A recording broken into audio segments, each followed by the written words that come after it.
আসসালামু আলাইকুম সবাইকে। আশা করি আল্লাহর রহমতে সবাই ভালো আছেন, সুস্থ আছেন। আজকে আপনাদের মাঝে হাজির হয়ে গিয়েছি সামুদ্রিক পাঙ্গাস মাছ ভুনা রেসিপি নিয়ে। এইভাবে সামুদ্রিক পাঙ্গাস মাছটা ভুনা করলে কিন্তু খেতে ভীষণ মজার হয়ে থাকে। তো চলুন দেখে নেওয়া যাক কীভাবে এই পাঙ্গাস মাছটা ভুনা করলাম। প্রথমেই মাছটাকে ভালোভাবে কেটে ধুয়ে পরিষ্কার করে নিয়েছি। এরপরে সামান্য পরিমাণে হলুদ আর লবণ মাখিয়ে নেব। এই তো লবণ আর হলুদ মাখিয়ে নিয়ে এবার মাছগুলোকে ভালোভাবে ভেজে নিতে হবে। এখানে একটি ফ্রাই প্যানে ভাজার জন্য পরিমাণ মতো তেল দিয়ে এবার মাছের টুকরোগুলোকে দিয়ে দিচ্ছি। এই তো সবগুলো মাছের টুকরা দিয়ে দিলাম। এবার ভালোভাবে উল্টে পাল্টে একদম লাল লাল করে মাছগুলোকে ভেজে নেব। আপনারা যদি চান তাহলে মাছটা না ভেজে কাঁচা মাছ কষিয়ে নিয়ে রান্না করে নিতে পারেন। এই তো মাছগুলো ভাজা হয়ে গিয়েছে। এবার আরেক পাশে আরেকটি কড়াই বসিয়ে দিয়েছি।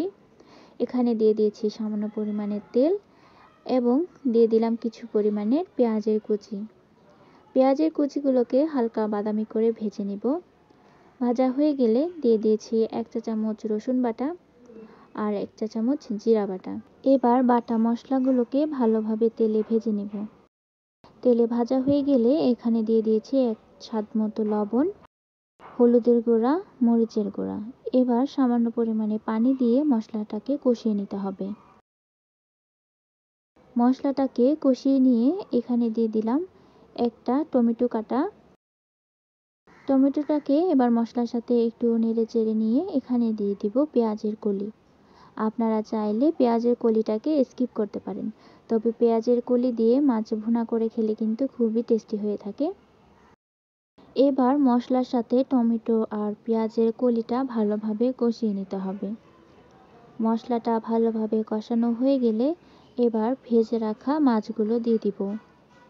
এই তো ভেজে রাখা মাছ এক এক করে দিয়ে দিচ্ছি। এবার সবগুলো মাছ দেওয়া হয়ে গেলে এবার মশলার সাথে মাছগুলোকে ভালোভাবে মিশিয়ে নিব উল্টে পাল্টে। মাছগুলোকে মশলার সাথে ভালোভাবে একটু নেড়ে চেড়ে উল্টে পাল্টে নিয়ে ঝোলের জন্য পরিমাণ মতো পানি দিয়ে দিতে হবে। এই তো ঝোলের জন্য পরিমাণ মতো পানি দিয়ে দিচ্ছি। আপনারা আপনাদের পছন্দ মতো এখানে ঝোলের জন্য পানি দিয়ে নেবেন। আমি এখানে বেশি পরিমাণে পানি দিইনি, কারণ হচ্ছে মাছটাকে আমি একদম শুকনো শুকনো করে ভুনা করব।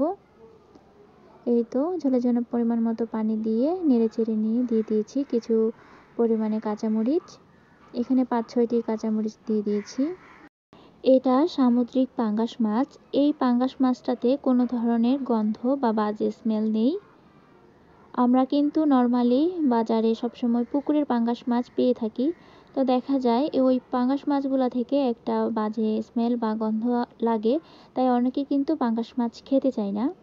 এই সামুদ্রিক পাঙ্গাস মাছটা থেকে কিন্তু কোনো ধরনের কোনো গন্ধ আসে না।